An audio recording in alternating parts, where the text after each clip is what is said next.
কোন সুদখোর জানে না সুদ খাওয়া হারাম? আচ্ছা, এই সুদখোর কি জানে না সুদ খাওয়া হারাম?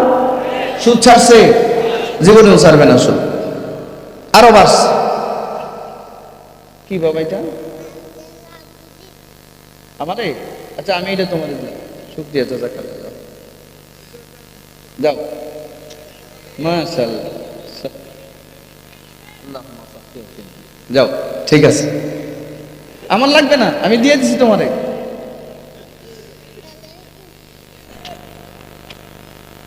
কবির বাড়ি মুসলিম এতিমখানা ও বাহারুল উলুম আলিম মাদ্রাসা কর্তৃক আয়োজিত আজকের হাফেজ ছাত্রদের পাগড়ি প্রদান উপলক্ষে 17তম ইসলামী মহাসম্মেলনের মুহতারাম সদরে ইজলাস, হাজার হাজার আলেম ওলামাদের উস্তাদ এবং আমাদের বিশেষ করে ময়মনসিংহ অঞ্চলের সবচেয়ে প্রবীণ শাইখুল হাদিসদের ভিতরে তিনি একজন, এবং শুধু এক মাদ্রাসার না, শত মাদ্রাসার শাইখুল হাদিস হযরতুল আল্লাম হযরত মাওলানা মুফতি আহমদ আলী সাহেব দামাত বরকাতুহুল আলিয়া। আজকের মাহফিলের প্রধান অতিথি আলহাজ এম এ ওয়াহেদ, মাননীয় জাতীয় সংসদ সদস্য, প্রধান মেহমান হাজী মোহাম্মদ রফিকুল ইসলাম, সভাপতি হবির বাড়ি মুসলিম এতিমখানা। আজকের মাহফিলের প্রধান বক্তা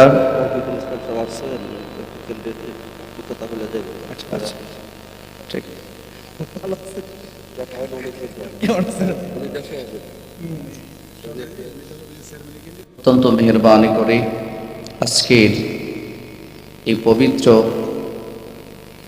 শাবানের মাসে বরকতময় সময়ে আসন্ন রমজানকে সামনে রেখে আজকে আমাদেরকে এমন একটি মহতী সম্মেলনে আল্লাহ তাআলা সুস্থ অবস্থায় আসার বসার তৌফিক দান করেছেন। আমরা অন্তরে অন্তঃস্থল থেকে মহান মালিকের দরবারে শুকরিয়া আদায় করছি, সকলে চিৎকার করে পড়ছি আলহামদুলিল্লাহ। আপনারা সকলে ভালো আছেন? সম্মানিত হাজিরিন, আমি আপনাদের সামনে কোরআনুল কারীমের সূরা নিসার 36 নম্বর আয়াত তিলাওয়াত করেছি। রাসূলুল্লাহ সাল্লাল্লাহু আলাইহি ওয়াসাল্লামের অগণিত হাদিস থেকে বরকতময় এক হাদিস আপনাদের সামনে আমি তেলাওয়াত করেছি। আশা করছি আয়াত এবং হাদিসের আলোকেই সংক্ষিপ্ত আকারে কিছু কথা আপনাদের সামনে আমাদের নিয়তে পেশ করার চেষ্টা করব। আল্লাহ আমাদের জন্য উপকারী কিছু কথা, সবাই যেন আমল করতে পারি এমন কিছু জরুরি কথা আল্লাহ আমার জবান থেকে বের করে দিন। সকলে বলুন আমিন। আপনারা বলুন তো, আমাদের রব, আমাদের স্রষ্টা কে? সন্দেহ আছে? আল্লাহ যে আমাদেরকে সৃষ্টি করেছেন, আল্লাহ যে আমাদেরকে সুন্দর দুইটা চোখ দিয়েছেন, সুন্দর দুটা হাত দিয়েছেন, দেহটা খুব সুসামঞ্জস্য করে সৃষ্টি করেছেন। আল্লাযী খালাকাকা ফাসাওয়াকা ফাআদালাক, অত্যন্ত সুন্দর চমৎকার করে আল্লাহ সৃষ্টি করেছেন। এটা এককভাবে করেছেন, ঠিক কিনা ভাই? আল্লাহ আমাদের স্রষ্টা, আমাদেরকে সৃষ্টি করেছেন এবং ঘোষণা দিয়েছেন ওয়ালাকাদ কাররামনা বানি আদম, বানি আদমকে আমি সমস্ত সৃষ্টির ভিতরে মর্যাদা দিয়েছি, সর্বোচ্চ মর্যাদা। সুবহানাল্লাহ। বনি আদম তো অনেকেই, বর্তমান পৃথিবীতে মানুষ বাস করে প্রায় 800 কোটি। কত কোটি বলেন? পৃথিবীতে মানুষ বাস করে কত কোটি? 800 কোটি মানুষ পৃথিবীতে এখনো বিরাজমান। এর মধ্যে বিলিভার্সের সংখ্যা, মানে বিশ্বাসীদের সংখ্যা, ইমানদারের সংখ্যা 200 কোটি। আচ্ছা, 800 থেকে 200 গেলে থাকে কয়শো? এই 600 কোটি হলো ডিসবিলিভার্স, আনবিলিভার্স, অমুসলিম, কাফের। তাহলে মুমিনের সংখ্যা বেশি না কাফেরের সংখ্যা বেশি? যারা কাফের তারাও কিন্তু বনি আদম, আদম আলাইহিস সালামের সন্তান না তারা? আল্লাহর কত বড় মেহেরবানি! একটা সমস্ত সৃষ্টির মধ্যে আল্লাহ আমাদেরকে শ্রেষ্ঠতা দিয়েছেন। দ্বিতীয় নাম্বার হচ্ছে আল্লাহ আমাদেরকে ঈমানের মধ্যে সবচেয়ে বড় এক দৌলত আল্লাহ দান করেছেন। আমরা মুমিন, এই ঈমানের বদৌলতে আল্লাহ আমাদের জন্য জান্নাতের বরাদ্দ দিয়েছেন। সুবহানাল্লাহ বলবেন না? আল্লাহ তাআলা কালামে পাকে বলেছেন, ইয়ারফা'িল্লাহুল্লাযীনা আমানু মিনকুম ওয়াল্লাযীনা উতুল ইলমা দারাজাত।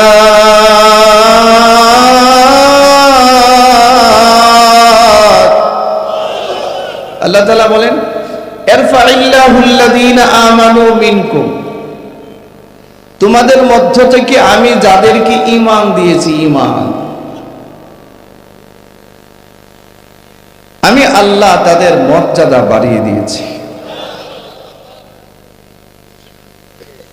এমন বাড়িয়েছি কল্পনাও করতে পারবে না। একজন ঈমানদারকে এক পাল্লায় রাখলে এই ঠেলা গাড়িওয়ালা, ভ্যান গাড়িওয়ালা, মাছ বিক্রি করনেওয়ালা, রিক্সাওয়ালা কিছু নাই, কিন্তু ঈমান আছে, তারা এক পাল্লায় রাখেন। সারা পৃথিবীর 600 কোটি কাফের এক পাল্লায় রাখেন, তার ওজন বেশি। জোরে বলুন না। সারা বিশ্বে 5 জন বিলিয়নিয়ার, সবচেয়ে বড় ধনী মানুষদের ভিতরে বেশ কিছু মানুষ আমাদের পার্শ্ববর্তী রাষ্ট্র ইন্ডিয়াতে বাস করে। এর মধ্যে এক ব্যক্তির নাম মুকেশ আম্বানি। কি নাম? মুকেশ আম্বানি, রিলায়েন্স গ্রুপ অফ ইন্ডাস্ট্রিজের মালিক। কি পরিমাণ সম্পদ তার আছে একটা কথা বললে আপনারা বুঝবেন।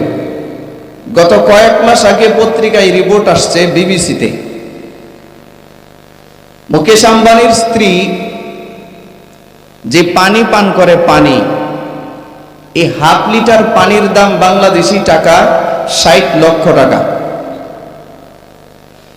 আপনারা কি কথা বুঝতে পারতেছেন না? মানে বিশ্বাস হচ্ছে না? বিশ্বাস হচ্ছে না? হাফ লিটার পানি, হাফ লিটার পানি পান করে 60 লক্ষ টাকা দাম বাংলাদেশি টাকা। বলেন একটা মানুষের কি দৈনিক হাফ লিটার পানিতে হয়? ডাক্তাররা সাজেস্ট করে যে একটা সুস্থ মানুষের জন্য অন্তত পক্ষে প্রতিদিন 5 থেকে 8 লিটার পানি তার পান করতে হবে, যদি সে তার শরীরের বডির সব যন্ত্রতন্ত্র ঠিক রাখতে চায়। ঠিক কিনা? আচ্ছা 8 লিটার বাদ দেন, 5 লিটার ধরেন।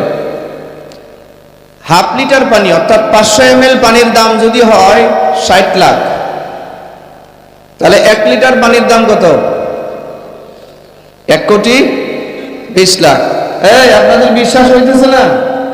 সার্চ দিয়েন, ইউটিউবে সার্চ দিয়েন, আপনি ওই এতে গুগলে গিয়ে সার্চ দিয়েন যে মুকেশ আম্বানির স্ত্রীর খাদ্য তালিকা কি, এটা সার্চ দিয়েন, দেখবেন পেয়ে যাবেন। 1,20,00,000 টাকা লাগে তার শুধু পানি 1 লিটারের। তাহলে যদি ধরেন 5 লিটার পানি পান করে, তাহলে সে দৈনিক কত কোটি টাকার পানি খায়? 6 কোটি টাকার পানি খায়। নাউজুবিল্লাহ বললেন না? আমি নাউজুবিল্লাহ বলেন কেন? তার তো অনেক আছে, সে খায়। কিন্তু আমরা এই স্বাভাবিক জীবনযাত্রা 6 কোটি টাকার মালিক হব স্বপ্নও তো দেখি না। কি বলেন? আমরা স্বপ্নও দেখি না। কিন্তু মুকেশ আম্বানির স্ত্রী পানি পান করে 6 কোটি টাকার। এই পানিটা স্বর্ণ এবং হীরার নির্যাস থেকে তৈরি করা হয়। সবচেয়ে দামি পানি পৃথিবীতে। বলেন যে পানি পান করে 6 কোটি টাকার, বাকি কি খায়? বাকি আরো খাবার আছে না? সব মিলে তার 20-50 কোটি টাকার খাবার একদিনই লাগে। ঠিক না?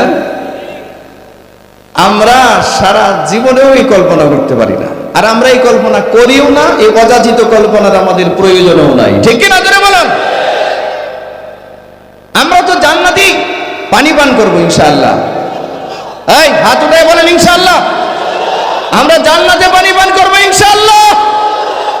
আমরা দুনিয়ারই পানি পান করবো না। আমি একটা তুলনা দিচ্ছি। 6 কোটি টাকার পানি এক মহিলা পান করে। তো মুকেশ আম্বানি কি খায়, তার ছেলেরা কি খায়, মেয়েরা কি খায়, কি পরিমাণ খরচ। এবার বুঝেন তার সোর্স অফ ইনকাম কত। পৃথিবীর শ্রেষ্ঠ একজন ধনী, কিন্তু জাতে হচ্ছে হিন্দু, মূর্তি পূজক। কথা বলুন, কি মূর্তি পূজক পিওর ইমানদার না একদম পিওর মুশরিক? জোরে বলেন, কি মুশরিক।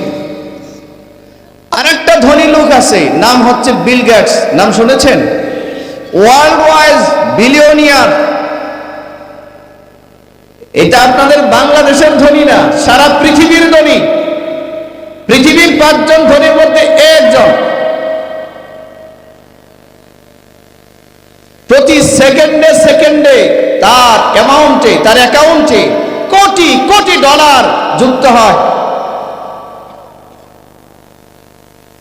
একজনের নাম মার্ক জুকারবার্গ, ফেসবুক শরীফের প্রতিষ্ঠাতা। অ্যাকাউন্টে কোটি কোটি ডলার প্রতি মুহূর্তে মুহূর্তে ডলার হয়।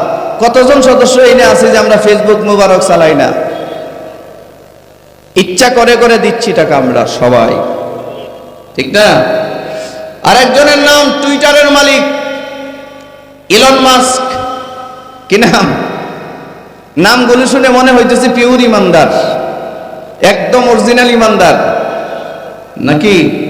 ইলন মাস্ক মুসলমানের নাম, এক ক্যাথলিক খ্রিস্টান। মার্ক জুকারবার্গ একটা ইহুদি। বিল গেটস ক্যাথলিক খ্রিস্টান। এই মুকেশ আম্বানি মূর্তি পূজক। আরে পৃথিবীর বিলিয়ন বিলিয়ন ট্রিলিয়ন ট্রিলিয়ন ডলারের মালিকরা, এরা রাষ্ট্র কিনে ফেলে। পুরা আপনার কোনো দ্বীপ যদি জাগে সমুদ্রের মাঝে, দ্বীপ কিনে ফেলে ওরা। এত টাকার মালিক নাই, শুধু ঈমান সব আছে, নাই কি? আল্লাহ তাআলা বলেন, ইয়ারফাইল্লাহু আল্লাযীনা আমানু মিনকুম ওয়াল্লাযীনা উতুল ইলমা দারাজাত।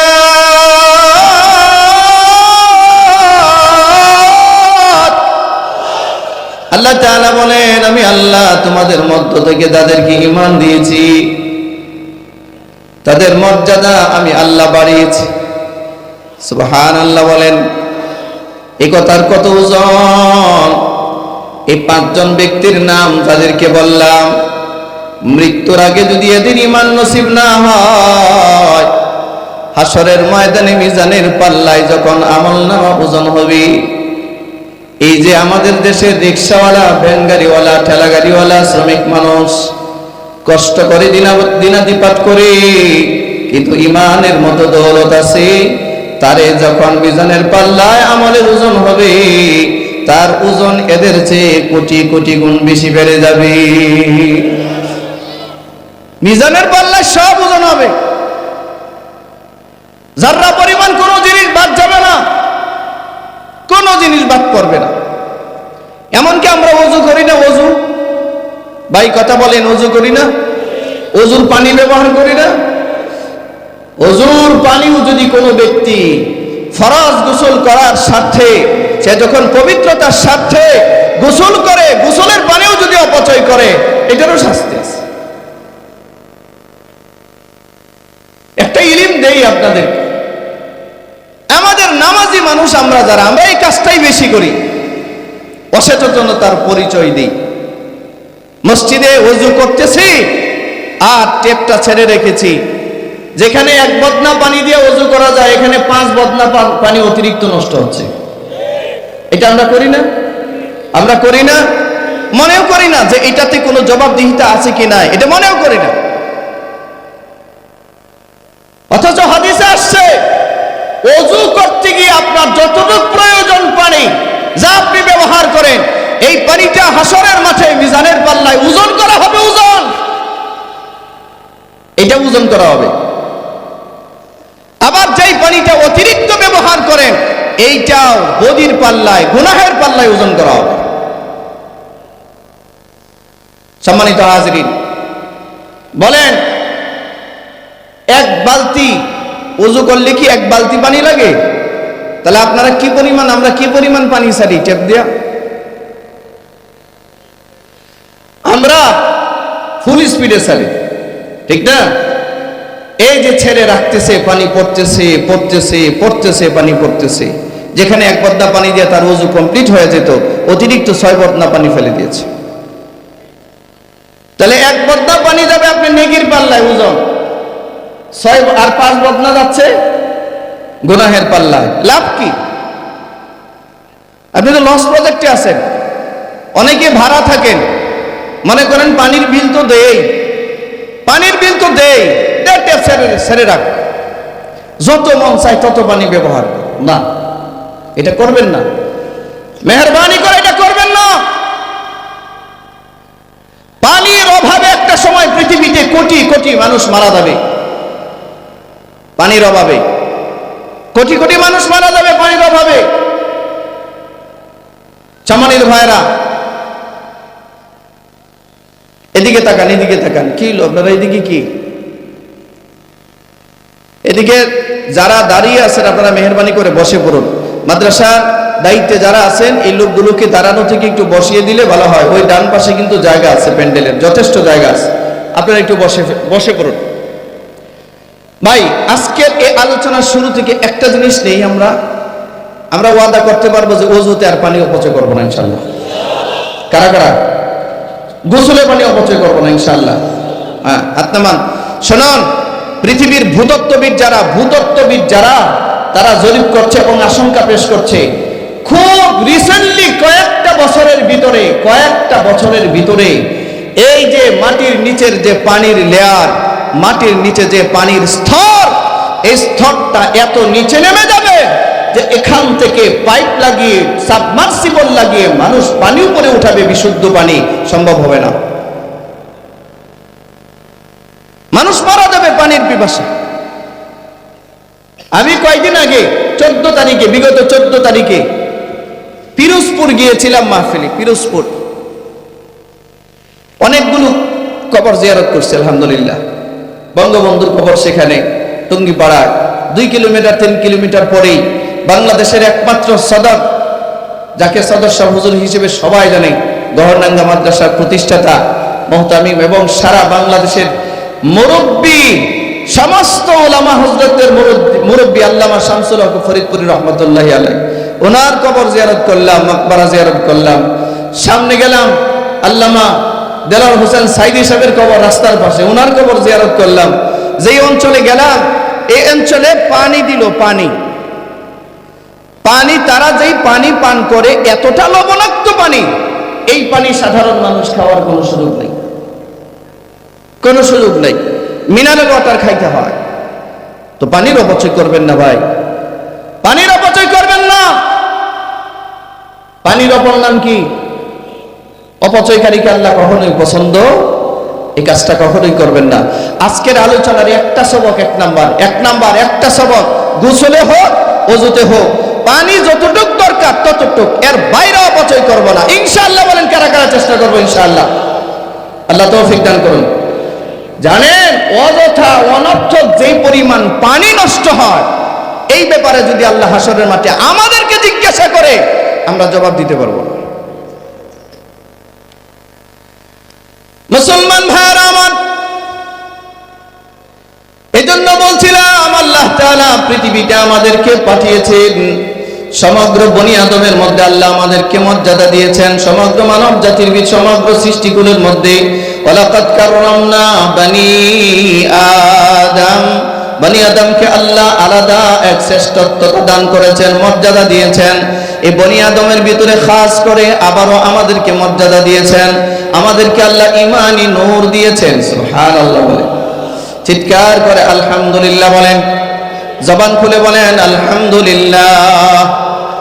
হয়তো আমরা বিলিয়নিয়ার হতে পারি নাই, 1000 কোটি টাকার মালিক আমরা হই নাই, আমাদের দিলে কোনো দুঃখ নাই, ব্যথা নাই, আমাদের রব যে না চাইতেই আমাদেরকে ঈমানের দৌলত দিয়েছে, আমরা এটার শুকরিয়া আল্লাহর আদায় করে শেষ করতে পারবো না। ঠিক কি না? জোরে বলেন। হতে পারি রিক্সাওয়ালা, হতে পারি আমরা ঠেলা গাড়িওয়ালা, ভ্যান গাড়িওয়ালা, দিন মজুর, শ্রমিক, যাই হই না কেন, ও বন্ধু, ইমানটা নিয়ে যদি মরতে পারি আর মালিকের সাথে মুলাকাত আমাদের হয়ে যায়, হাসরের মাঠে খেলা জমবে। ঠিক না? আমরা 60 কোটি টাকার পানি পান করি না, করবো না, করার নিয়ত নাই, এটার আমাদের প্রয়োজনও নাই। ঠিক না বন্ধু? এই মানুষগুলোর যদি ইমান নসিব না হয়, মৃত্যুর আগে যদি ইমানহীন অবস্থায় মারা যায়, এই মানুষগুলোর শেষ ঠিকানা চিরস্থায়ী জাহান্নাম ছাড়া আর কিছু না। যেই মালিক আমাদেরকে ইমানের দৌলত দিয়েছেন, পারবো কি একটু দিল খুলে সেই মালিকের শুকরিয়া আদায় করতে? সবাই একটু বলেন তো আলহামদুলিল্লাহ। আরো জোরে বলুন আলহামদুলিল্লাহ। তেলাওয়াত কৃত আয়াতে আল্লাহ তাআলা বলেন ওয়াবুদুল্লাহ।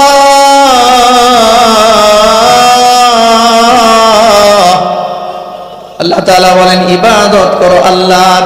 কার? এই যে এত মর্যাদা আল্লাহ দিয়েছেন, এত দামি একটা সৃষ্টি আল্লাহ আমাদেরকে করেছেন বেকার, অনর্থক, এমনি শুধু খাবো আর সন্তানাদি পয়দা করব, ব্যবসা বাণিজ্য করব, চাকরি বাকরি করব, এটাই কাজ? আল্লাহ বলেন বান্দা ইবাদত করো আল্লাহ, আনিবুদুল্লাহ।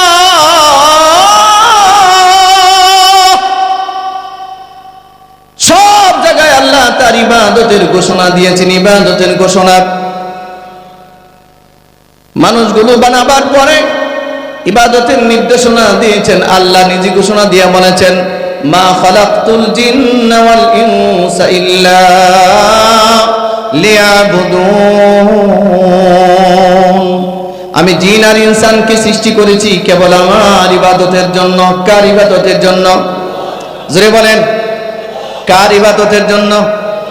এখন কথা হলো ইবাদত কাকে বলে? মা মা'নাল ইবাদা, ইবাদত কাকে বলে? ইবাদতের সংজ্ঞা কি? ইবাদত কি করলে ইবাদত হয়? আর আমরা ইবাদত কোথায় সীমাবদ্ধ করেছি?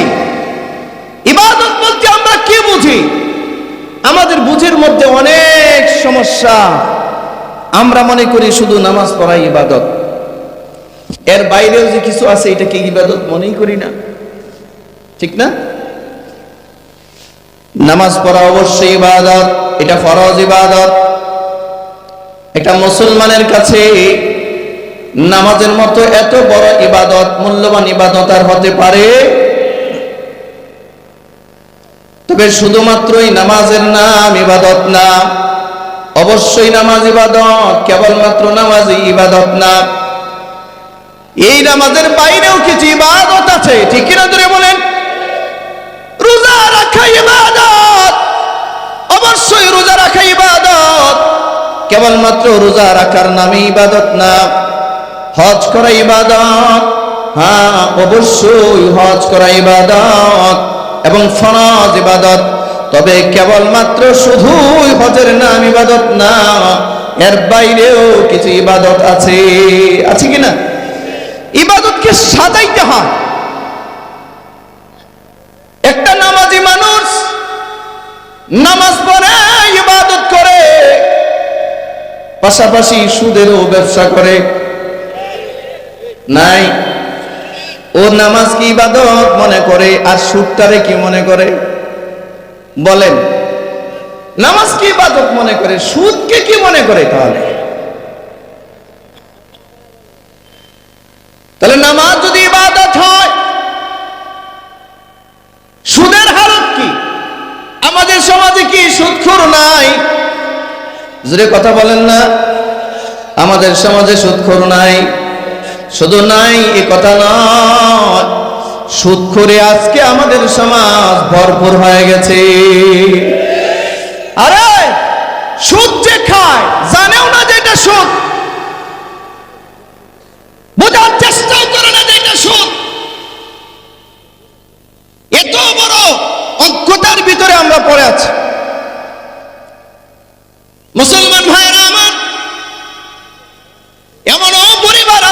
স্বামী যেমন সুদ খায়, স্ত্রীও সুদ খায়, সন্তানগুলো যে কয়টা পয়দা করছে সব মিলে সুদ খায়, পুরো এলাকার ব্র্যান্ডিং সুদখোর। বাটা জুতার যেমন ব্র্যান্ড, তারও এরকম ব্র্যান্ড। বলেন 30 বছর যাবত যদি একটা সুদখোর এলাকায় সুদ খায়, এই মোবাইল বন্ধ করেন, 30 বছর যাবত যদি এলাকায় একটা মানুষ সুদ খায়, এটা কি স্বাভাবিক সুদখোর, সাধারণ সুদখোর? একটু ব্র্যান্ডিং সুদখোর। হ্যালো, কোথায় আছিস? সুদখোরের বাড়ির সামনে আছি। পুরা গ্রামের মানুষ কোনো নাম টাম লাগে না, ও তো চিনে তারে, ঠিক না? নামাজও পড়ে, সুদখোরে নামাজও পড়ে। আবার কিছু কিছু মসজিদের সম্মানিত সভাপতিও বটে। এলাকার সবচেয়ে জঘন্য দুর্দর্শ সন্ত্রাসী, জমি দখলকারী, আত্মীয়তার বন্ধন ছিন্নকারী, বোনের হক মেরে দিয়েছে, তারে বানিয়ে দিয়েছে মসজিদের সম্মানিত সেক্রেটারি জেনারেল, ঠিক না? এমন পাওয়ার, মসজিদের ইমাম সাহেবরে জায়গা দিছে সিঁড়ির নিচে। এই তাকান, সমাজ আজ কোথায় যাচ্ছে? যার পিছনে সে নামাজ পড়ে, যার পিছনে ইক্তেদা করে, আজকে আমাদের সমাজের আলেম ওলামারা কতটুক অবহেলিত অবস্থায়, তারে থাকবার জায়গা দিয়েছে সিঁড়ির নিচে। আর বেতন, ওরে বাপ রে বাপ, ঠিক না? 5-10 হাজার টাকা বেতন দেয়। যদি কখনো বেতন বাড়ার প্রশ্ন আসে, তো মাশাআল্লাহ কমিটিতে এমন এমন লোকজন আছে, বলে সর্বনাশ, হুজুরের বেতন 12,000 টাকা দিতে হবে, 15,000 টাকা বেতন দিতে হবে হুজুর রে, এত টাকা এটা করে কি হুজুর? ওর গারে শয়তান পেশাব করছে। ঠিক বললেও ঠিক, না বললেও ঠিক, এর গারে শয়তান পেশাব করছে। বলে কি কয়, হুজুরে কি 12-15 হাজার টাকা বেতন দেওয়া লাগে? হুজুর করে কি টাকা দেয়া? আপনি কি করেন টাকা দেয়া? হ্যাঁ ভাই, আছে না এইসব মানুষ সমাজে? আরে আপনি যার পিছনে ইক্তেদা করছেন, ভাই রাগ করেন না, কেউ রাগ করেন না, যার পিছনে আপনি ইক্তেদা করেছেন, নামাজের ইক্তেদা করেছেন, এই লোকটা সুখে আছে না দুঃখে আছে, এই লোকটা শান্তিতে আছে না অশান্তিতে আছে, এই লোকটা আপনি যে 10-12 হাজার 15 হাজার টাকা বেতন দিচ্ছেন, এটা দিয়ে তার চলতেছে নাকি গোপনে গোপনে ইমাম সাহেব সুদে টাকা আইনা সংসার চালায়? খবর নিয়েছেন কখনো? কি করবে এটা দিয়া? মুসলমান ভাইয়েরা আমার, সবচেয়ে দুর্ভাগ্যজনক বিষয়, আমাদের দেশের সমস্ত ইমাম সাহেব আজকে মজলুম। ঠিক বললেও ঠিক, না বললেও ঠিক। মসজিদের কোন ইমাম সুদ ঘুষের বিরুদ্ধে ওয়াজ করতে পারে না। জুমার খুতবায় যদি সুদের বিরুদ্ধে বয়ান করে, জুমার খুতবায় যদি ঘুষের বিরুদ্ধে বয়ান করে, সাথে সাথে মিটিং রেডি, ঠিক না? মিটিং রেডি, হুজুর আসসালামু আলাইকুম, গাট্টি মুস্কা কই আছে, নিয়ে জানগা। কেশিয়ার এসে বলে, যান যান, যে কদিন ডিউটি করছেন ফি সাবিলিল্লাহ, বেতন নাই। আপনি কেমনে জানেন আমি সুদ খাই? হুজুর ভুলেও জানে না এটা যে সুদ খায়। আচ্ছা, আমি যে এখানে আসছি জানি কে সুদ খায়? মনে রাখবেন, এটা হাসির বিষয় না, হাসির বিষয় না। সূরা বাকারা খুলুন, 275 নম্বর আয়াত থেকে নিয়ে 281 নম্বর আয়াত পর্যন্ত শুধুমাত্র সুদখোরের ভয়াবহ শাস্তির ব্যাপারে আল্লাহ আলোচনা করেছেন। বেনামাজেরও শাস্তি বর্ণনা করেছেন, বেরোজাদারেও শাস্তি বর্ণনা করেছেন, আরে চোর ডাকাত হাইজ্যাকার এবং আপনার এই কি বলে জিনাখোরদের শাস্তি বর্ণনা করেছেন। কিন্তু এত দীর্ঘ আলোচনা সুদখোরের, এত লম্বা শাস্তির আলোচনা আল্লাহ কোরআন মাজিদে শুধু সুদখোরের ব্যাপারে করেছেন।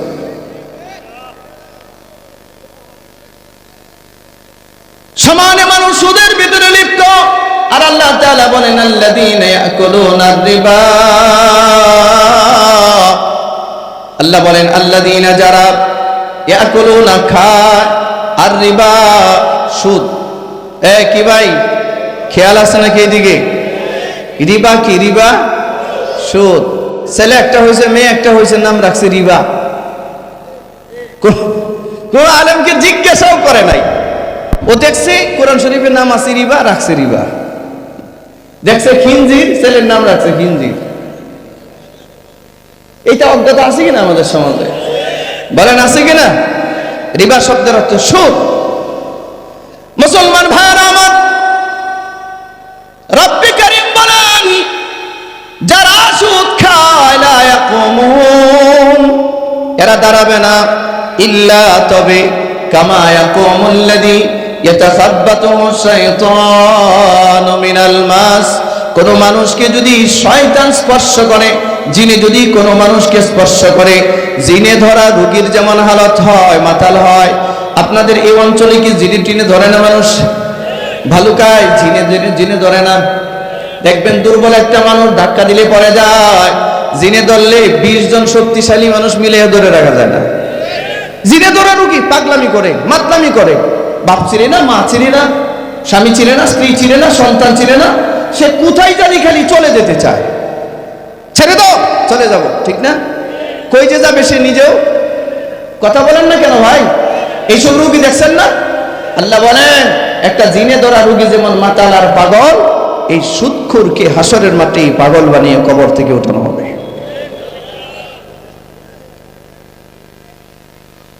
মনে রাখবেন, সুদের মতো জঘন্য লেনদেনে যারা অন্তর্ভুক্ত হয়েছেন, এই মুহূর্তে যদি তওবা করে ফিরে না আসেন, সুদ আপনাকে ধ্বংস করে ছাড়বে, ধ্বংস।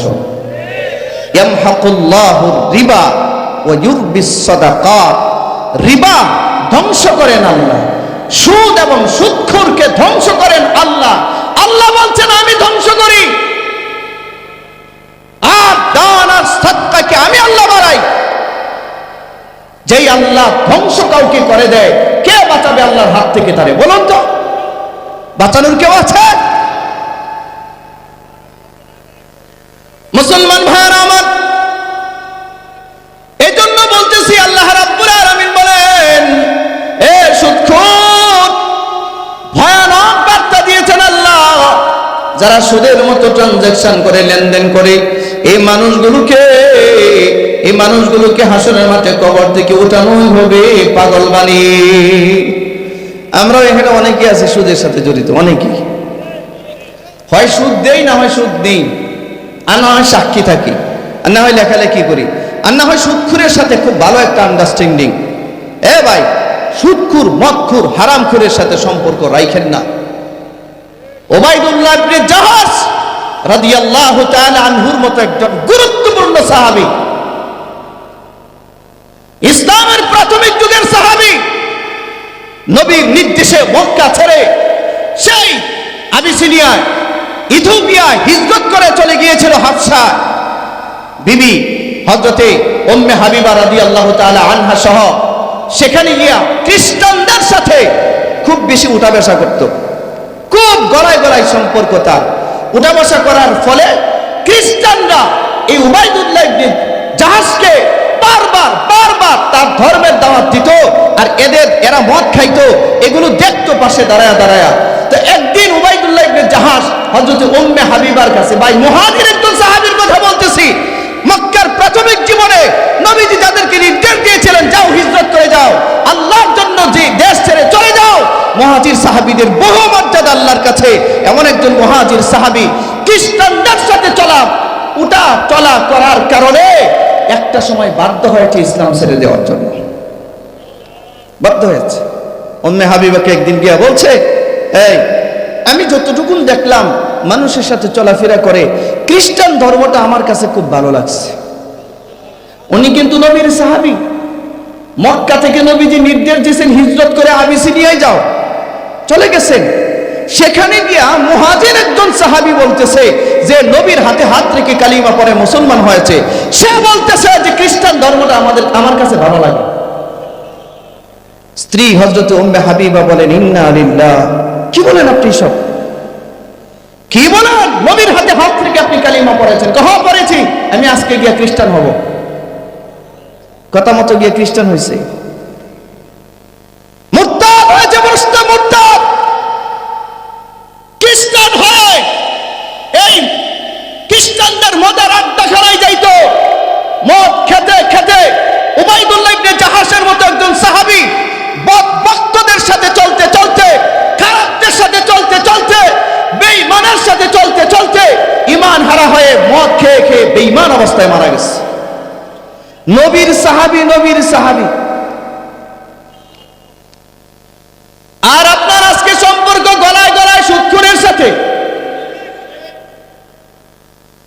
বেনামাজির সাথে গলায় গলায় সম্পর্ক। মনে মনে ভাবতেছেন হুজুর আমি বেনামাজির সাথে চললে সমস্যা কি, মনে মনে ভাবতেছেন সুদখোরের সাথে চললে সমস্যা কি। বন্ধু, সুদখোররে এরকম বয়ান দিয়া সোজা করা সম্ভব না। বাংলাদেশের কোন সুদখোর জানে? এই ভাই সাউন্ড বাড়াও, ভিতরে একটু আওয়াজ দাও ভালো করে। বাংলাদেশের কোন সুদখোর জানে না সুদ খাওয়া হারাম? কথা বলছেন নাকি আপনারা? কোন সুদখোর জানে না সুদ খাওয়া হারাম? আচ্ছা, এই সুদখোর কি জানে না সুদ খাওয়া হারাম? সুদ ছাড়ছে, জীবনেও ছাড়বে না সুদ, আরো বাড়ছে। কি বাবা এটা আমারে? আচ্ছা আমি এটা তোমাদের দিলাম, শুকরিয়া জাযাকাল্লাহ। যাও মাশাআল্লাহ, যাও ঠিক আছে, আমার লাগবে না, আমি দিয়ে দিছি তোমারে।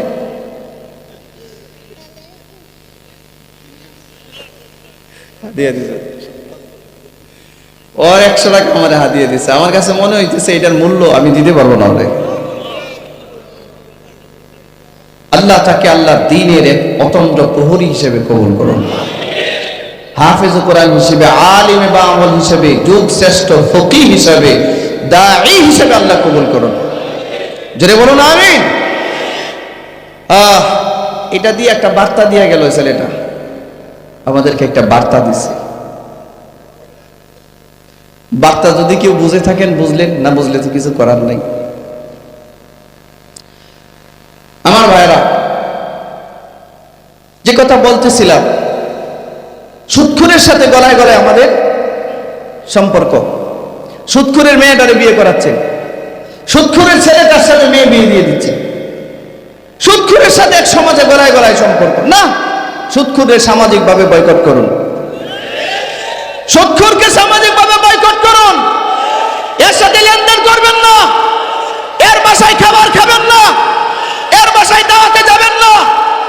এর যদি দাওয়াত করে দাওয়াত প্রত্যাখ্যান করুন, সুদখোরের কাছে যাবেন না।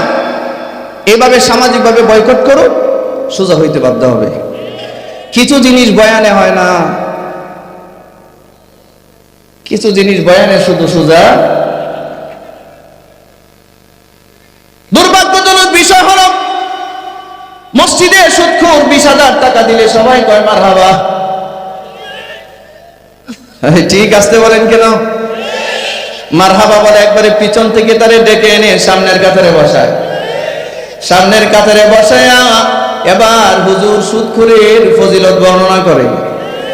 আল্লাহ সুদখোরের বাপেরে জান্নাত দেন, দোয়া সর্বনাশ দোয়া। আল্লাহ সুদখোরের মারে জান্নাত দেন, আল্লাহ সুদখোরের ব্যবসায় বরকত দেন। 10 লাখ লাগাইছে, 20 লাখ যেন লাগাইতে পারে। নাউজুবিল্লাহ আসতে বলছেন কেন? যার জন্য দোয়া করা যায় না। আর আমরা খালি দোয়া না, এখন জান্নাতও ডিস্ট্রিবিউশন করি। মনে হয়েছে যে আপনি জান্নাতি, জানগা আপনি 13 নম্বর জান্নাতি। আমি মনে হয়েছে আপনি জান্নাতি, জানগা আপনি 14 নম্বর জান্নাতি। মনে হয় যেন আমার বাপে জান্নাত বানায় রেখে আসছে, এখন আমি খালি এটা বড় বিলি করতেছি।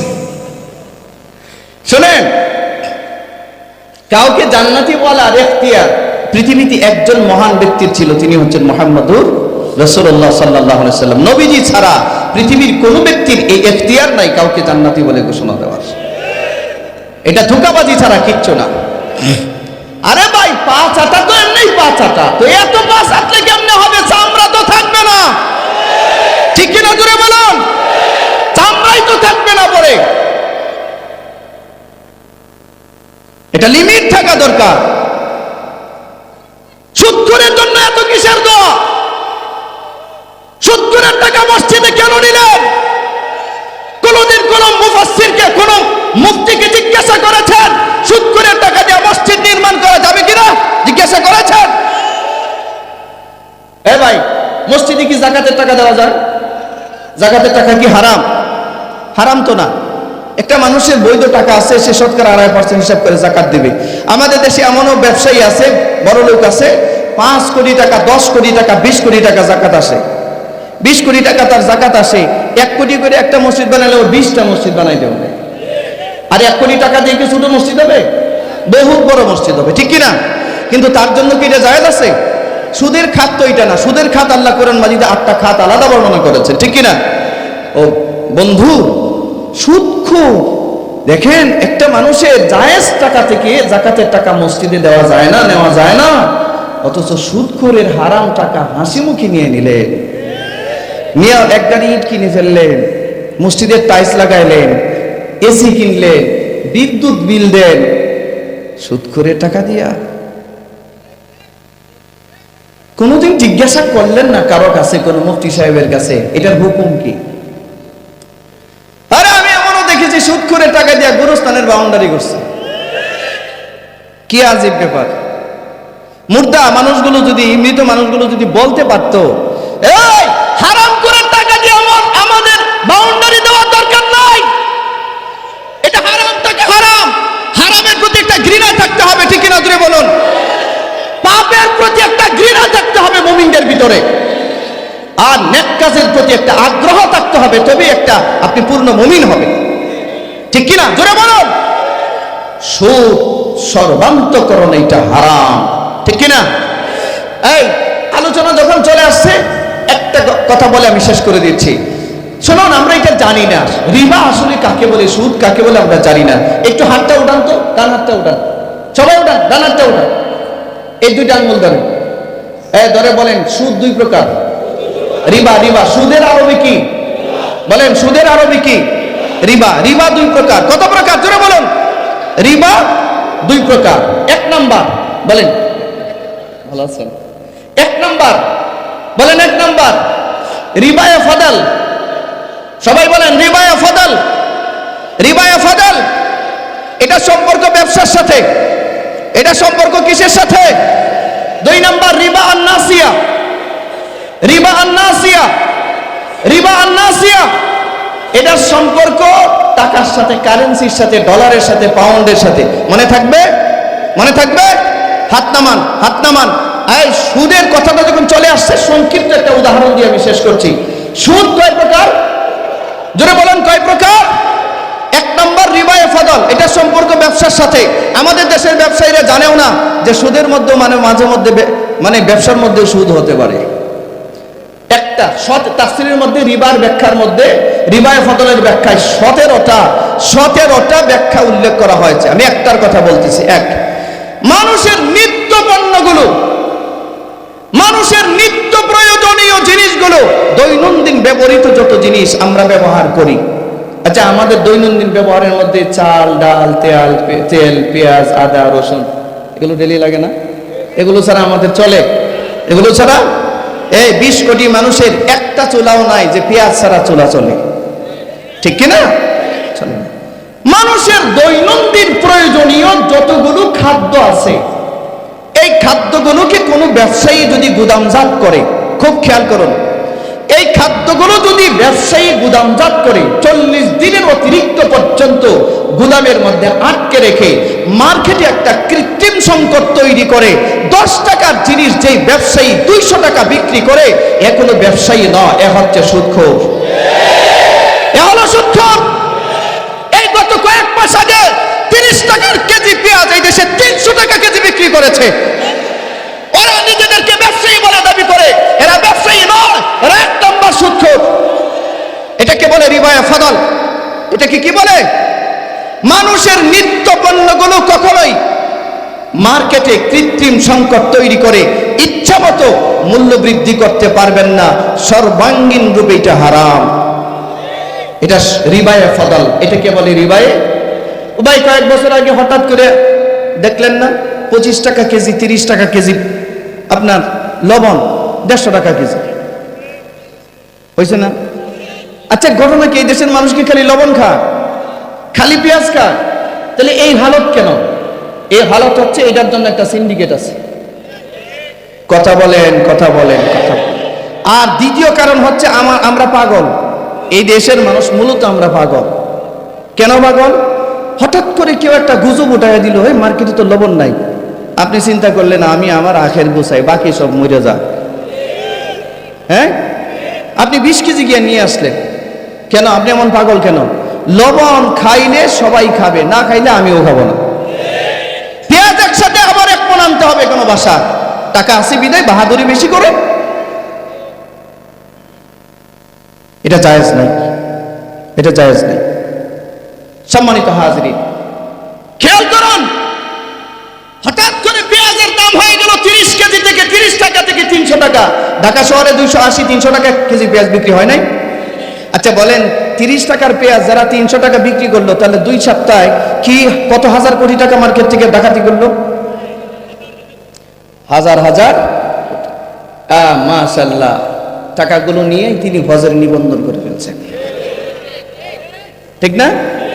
এবার আলহাজ সাথে 2-3 জন মৌলবী রেডি করছে, কারণ তারা জান্নাতে সনদ দেওয়া লাগবে না, কারো তো বলতে হবে যে আপনি জান্নাতি মানুষ। কথা বলা কেন?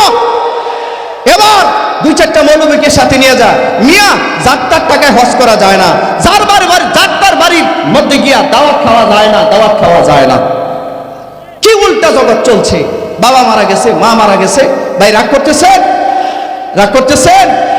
হুজুর আমারে বলছিল, আমার উস্তাদের সমতুল্য, আমি খুব মহব্বত করি হুজুরের, দিল থেকে মহব্বত করি। আমি অনেক বড় বড় শাইখুল হাদিস দেখছি, কিন্তু হুজুরের মতো একদম উদার দিলের আমি মানুষ খুব কম দেখছি। আল্লাহ হুজুরের হায়াতে বরকত দান করুন। বহু শত শত খতমে বুখারী করেন হুজুরে। আজকে বলতেছিলেন বসে, আমি মনে মনে চিন্তা করতেছিলাম, আল্লাহর এই বান্দাগুলি দুনিয়া থেকে যখন চলে যাবে, এই খতমে বুখারীগুলো কেমনে হবে?